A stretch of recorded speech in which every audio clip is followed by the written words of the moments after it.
Iya. Oke. Oke, saya record mulai saat ini saya record. Ini nanti filenya akan saya sharing di Google Drive mungkin ya.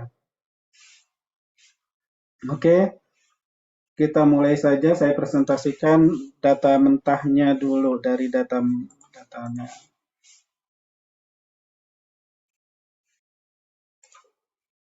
Share. Oke, apakah ini kelihatan data mentah atau belum ya?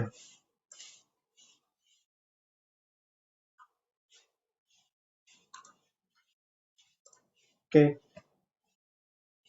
oke. Teman-teman sudah memiliki data mentah ini ya.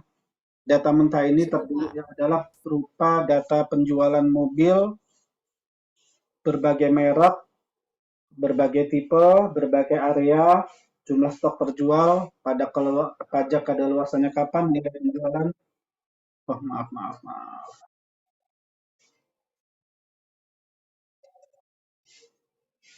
Eh,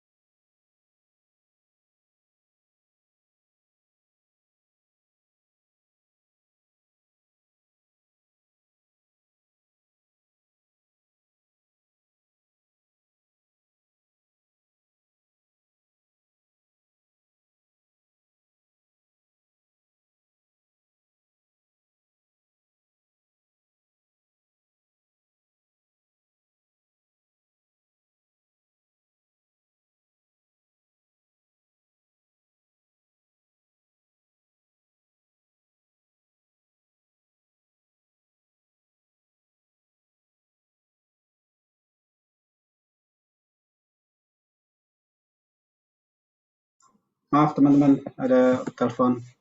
Oke, kita mulai. Data Excel kita hari ini adalah kita ada data penjualan seperti ini. Biasanya data-data seperti ini untuk mengolahnya, misalnya kita akan ditanya nilai penjualan mobil Toyota di Jakarta berapa, itu kesulitan kan. Kita biasanya membuat laporan itu seperti ini, seperti sheet yang saya kasih ini. Jadi contohnya laporan penjualan cabang Jakarta. Jadi contohnya merek Honda nilainya 8,54 miliar, nilai modalnya berapa, stok yang terjual berapa gitu. Biasanya seperti ini kita mengolahnya. Tapi hari yang saat ini kalau ada data tambahan baru, kita paling akan insert sehingga tidak fleksibel. Terus kemudian kalau kita ditanya yang merek Agia misalnya, yang merek Agia jumlahnya terjual berapa, itu tidak bisa. Merek Pajero terjual berapa, kita nggak bisa. Dengan pivot table, kita akan sangat mudah melaporkan penjualan berdasarkan area, berdasarkan tipe, berdasarkan mereknya, berdasarkan bulan. Itu kita bisa membuat laporannya dalam waktu yang singkat. Oke, caranya bagaimana? Pertama-tama dari data dulu ya. Data itu jangan ada yang dibuat yang merge. Ya, kolomnya harus dalam satu-satu begini. Kolomnya harus satu persatu, tidak boleh ada kolom yang di merge, tapi datanya harus satu-satu.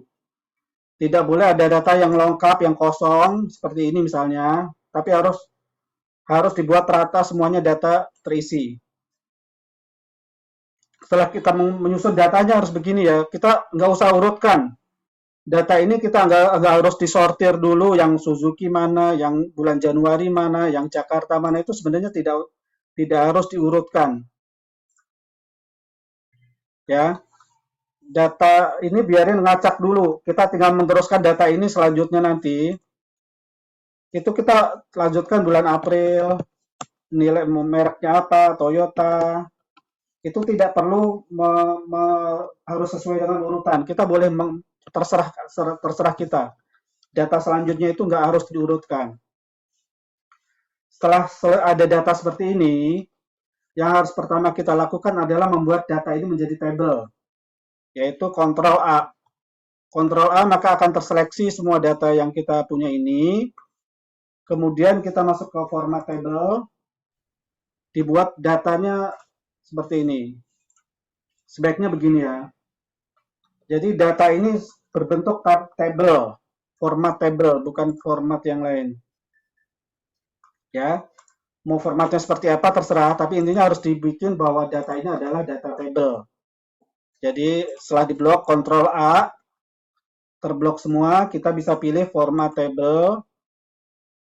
Kita boleh formatnya apa style yang suka yang mana, terserah. Setelah ini datanya berupa table, tolong ini disisakan.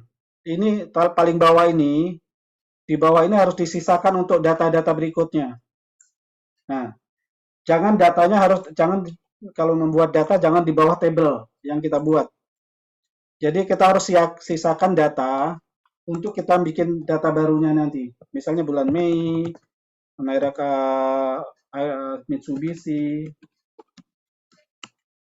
Mitsubishi, Pajero, cabang Jakarta, jumlah terjual 3, 2 misalnya, dan seterusnya. 500.000 misalnya, 5 juta misalnya. Gitu. Toyota misalnya kita tambahkan lagi Toyota.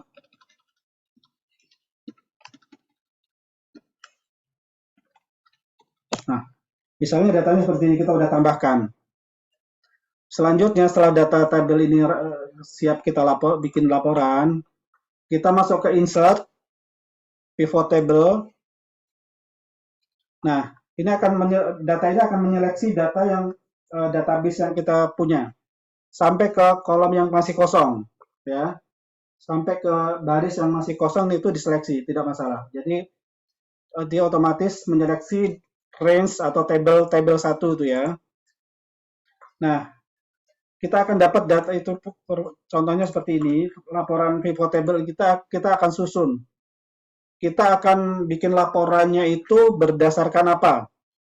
Misalnya merek dulu. Kita sorot merek, kita bawa ke bawah.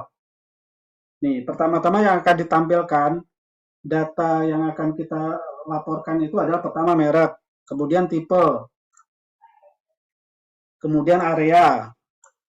Nih, akhirnya ini udah terbentuk. Jadi contoh Honda Brio, cabang Bandung berapa, cabang Jakarta berapa, CRV, Honda CRV, cabang Bandung berapa terjual, cabang Jakarta berapa terjual.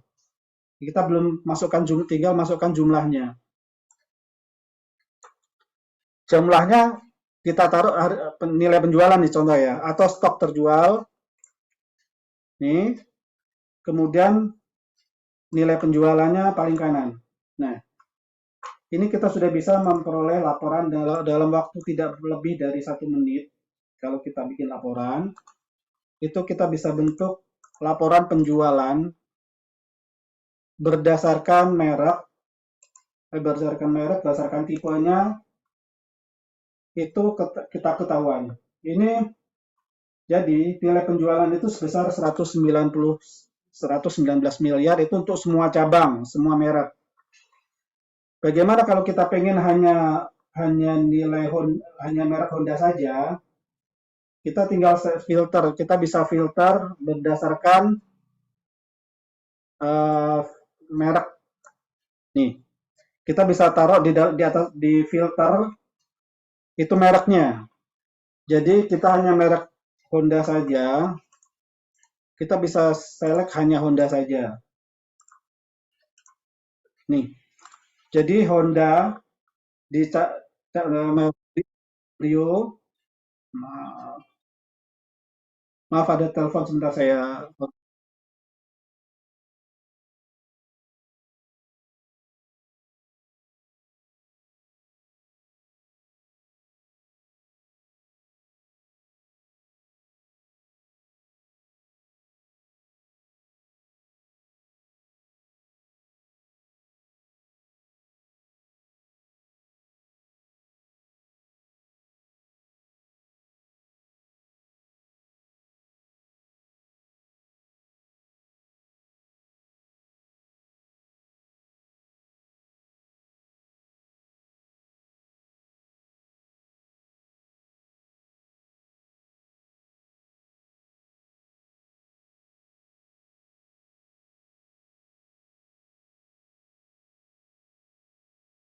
Oke, maaf ya, maaf. Jadi kita bisa lihat, jadi kita bisa filter berdasarkan merek Honda, itu langsung kita bisa bisa tahu laporan penjualan Honda saja dari semua cabang itu berapa nilainya. Atau kita bisa filter merek jenis merek Mitsubishi, kita juga bisa langsung tahu ya. Jadi pivot table ini kita bisa dengan mudah mengetahui dari berbagai sisi. Kita bisa berdasarkan cabang Jakarta, misalnya cabang Jakarta saja kita bisa ganti merek filternya. Filter ini kita bisa tadi ya, contoh area Jakarta saja, area berdasarkan area.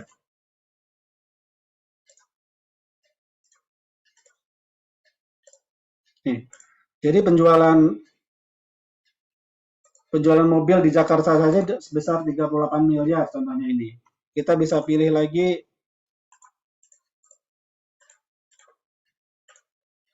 oke,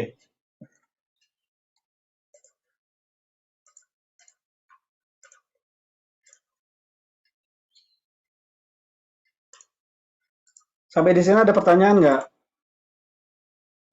Silahkan teman-teman kalau ada pertanyaan dari sampai di sini, ada kesulitan, tolong dari latihannya di, ditanyakan kalau ada yang nggak paham, silahkan. Cukup mudah dipahami sih, Pak. Cukup mudah, Masih bisa. masih bisa ya. Oke, saya perlu ulang lagi nggak kira-kira nih? Ada teman-teman yang saya karena kecepatan atau bagaimana bisa apa perlu diulang? Brian paham Brian? Paham, Pak. Paham. Oke. Kalau kalau ini sebenarnya saya ada ini format laporannya ini biasanya saya yang paling mudah adalah dengan ini desain kolom tubular. Nah, ini kita bisa formatnya, kita bisa layoutnya, bisa rubah-rubah juga ya. Ini yang sering saya pakai adalah yang format tubular. Kita bisa filter dari sini juga bisa filter langsung. Tidak perlu yang kolom filter tadi. Jadi tidak perlu memasukkan filter dalam area filter ini, tapi langsung di datanya di tabelnya itu kita bisa filter sebenarnya. Misalnya penjualan Mart saja, yang Mart saja di Bandung berapa, Jakarta berapa itu bisa langsung dari sini. Bisa juga filter tadi ya berdasarkan di sini apa ditaruh di kolom filter. Maka kita bisa pilih-pilih filternya dari atas. Oke. Data ini bisa kita jadikan untuk menganalisis, biasanya kita bisa jadikan uh, grafik.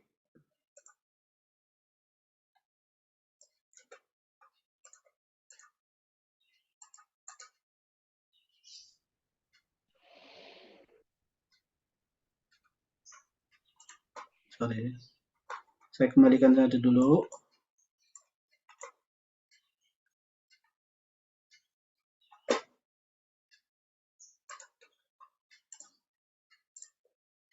Oke. Data ini bisa kita bikin untuk menganalisisnya biasanya bisa dengan grafik. Kita bikin grafik. Oh,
Oke.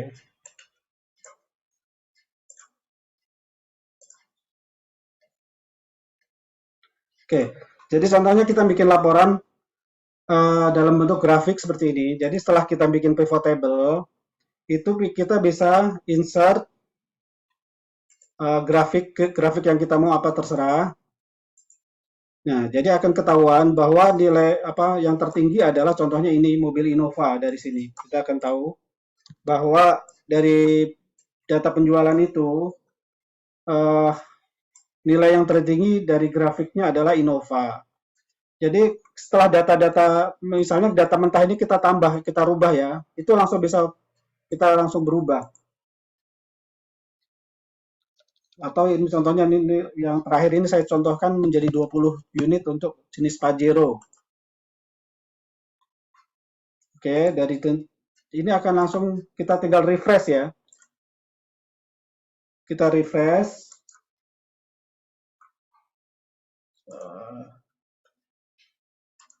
Oke, salah. Ini misalnya menjadi 5 miliar.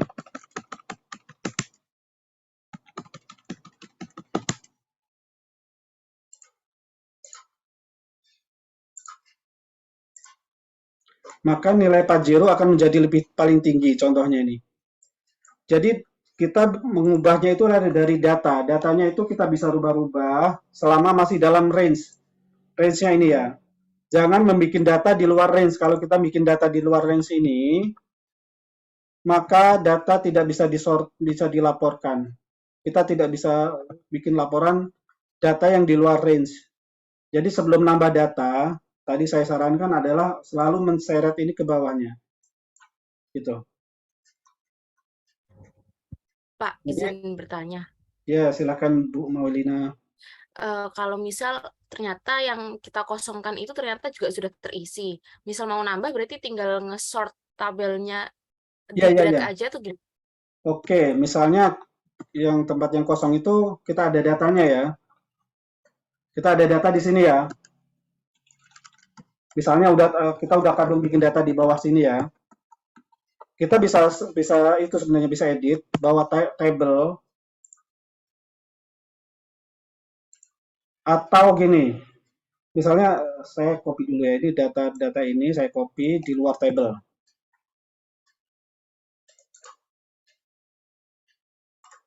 Oke, ini kan data yang paling bawah ini kan nggak ada di dalam range ya. Kita bisa mengedit, misal gini ya, contoh ya, dari sini, sorry, yang ini aja. Ini saya bisa edit itunya, pivot table-nya dengan cara adalah change data source. Change data source ini bisa kita manual. Kita begini blok sampai paling bawah. Kalau kita nggak pakai data tabel tadi ya, sampai ke di sini, maka data pivot table kita akan sampai ke sini. Nih. Data akan berubah, bahwa data ini akan include data yang masih kosong nih. Sebenarnya data yang saya kenapa tadi sarankan table itu paling itu adalah untuk memudahkan bahwa tidak usah takut ada yang kelewat nanti tidak ke report. Kalau data yang kita bikin range table ini, otomatis data yang di range table itu akan kelapor terus. Sementara kalau kita nggak pakai range table tadi, itu takutnya ada data yang di bawah-bawah nggak masuk ke dalam report. Begitu Mbak Maulina. Noted, Pak. Terima kasih. Ada pertanyaan teman-teman yang lain? Izin Pak, izin bertanya nih. Silakan Abidani. Ya. Nah, itu kalau dari pivot ke table histogram tadi gimana ya Pak? Kok saya nggak Grafik. bisa? Ya. Oke, kita ulang ya. Ya. Ini graf pertama kita bikin itu dari data ini lagi. Insert pivot table kita hanya satu sisi, satu jenis saja yang kita mau report. Misalnya kita dari area ya, area penjualan sama nilai penjualannya. Oke, dari sini kita bisa membuat grafik yang tertinggi, misalnya penjualannya di mana. Insert grafik. Nih, insert, sorry, kita ulangi. Insert grafik. Nih, akhirnya akan di sini akan ketahuan bahwa nilai Jakarta penjualannya tertinggi. Jadi tapi nggak bisa banyak-banyak, nggak seperti sini tadi report yang banyak begini ya. Waktu kita bikin pivot table untuk bikin grafik hanya satu jenis saja ya. Misalnya kalau kita mau lihat jenis tipe mobilnya atau areanya atau mereknya gitu. Nggak, kalau ini kan dalam kita bikin pivot table itu bisa bertingkat, bisa areanya dulu. Nih, misalnya contoh Bandung, ada merek mobilnya. Nih, contohnya kan begini ya. Bandung, ada mereknya, ada jenis, ada tipenya, jumlah penjualannya berapa. Ini nggak bisa bikin tabel kalau begini. Nggak bisa bikin grafik. Yang bisa dibikin grafik adalah yang kalau satu jenis saja. Tadi contohnya nilai penjualan berdasarkan kita ganti menjadi merek nih. Nih, merek apa yang paling tinggi penjualannya?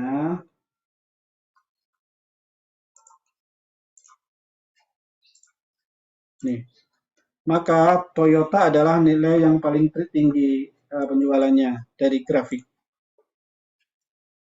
Begitu Pak Abidani. Ada pertanyaan lain? Kopi Pak, kopi. Teman-teman ada yang bertanya dari cara bikin pivot table dari nol. Jadi saya sarankan setelah mengikuti acara ini, tidak perlu membuat laporan berdasarkan seperti format lama ya. Bikin begini, kalau kita ada data baru kita pasti insert dulu kan. Kita biasanya insert dulu, kita tambahkan datanya. Itu pun kadang-kadang jumlah sumnya kita ternyata nggak sampai dengan yang di bawahnya gitu loh. Jadi format yang lama sebaiknya ini ditinggalkan karena kita akan kesulitan bikin ditanya bos, nilai Brio tahun ini yang dijual berapa nilainya? Bulan ini berapa yang terjual nilai Brio, nilai expander berapa? Kita nggak tahu dari kalau semacam ini. Kita harus mengolah lagi, butuh waktu lama lagi gitu. Begitu. Oke, ada pertanyaan lain, teman-teman? Ya, saya mau sampaikan bahwa pivot table ini bukan hanya untuk accounting, bukan untuk finance. Bisa untuk semua departemen, bisa untuk berbagai jenis kegiatan kita bisa bikin laporan dalam bentuk pivot table. Ini sangat memudahkan kita giliran diminta bos untuk memberitahu nilai penjualan tahun ini untuk jenis Innova berapa, itu bisa langsung kita ketahui. Kita bisa select Innova saja misalnya. Nilai penjualan Innova nilainya berapa. Atau kita ini kan dalam rupiahnya, kita maunya dalam nilai yang terjual. Nih, terjual 100 unit. Nah, gitu. Nilai yang tertinggi adalah Toyota Innova, terjual 100 unit. Yang kedua disusul oleh Pajero. Pajero 98 unit begitu. Jadi sangat memudahkan sekali untuk pelaporan segala kegiatan, segala aktivitas. Ada pertanyaan teman-teman? Cukup sih Pak. Ada materi lain nggak Pak selain pivot biasanya? Yang karyawan tuh banyak butuh gitu Pak. Bisa jadi memang tentang itu. Rumus-rumus. Rumus if, rumus VLOOKUP, rumus HLOOKUP, rumus SUMIF dan sebagainya itu biasanya dipakai. Tapi itu sesi tersendiri menurut saya. Kalau kapan-kapan ada yang berminat, saya bisa mengadakan, insya Allah. Bagaimana teman-teman? Cukup sih Pak. Cukup ya. Saya kalau cukup ini nanti saya insya Allah akan share itu hasil Zoom-nya, mungkin bisa di-share ke teman-teman yang lain lagi. Oke. Kalau tidak ada pertanyaan, saya akhiri pertemuan ini. Assalamualaikum warahmatullahi wabarakatuh. Waalaikumsalam.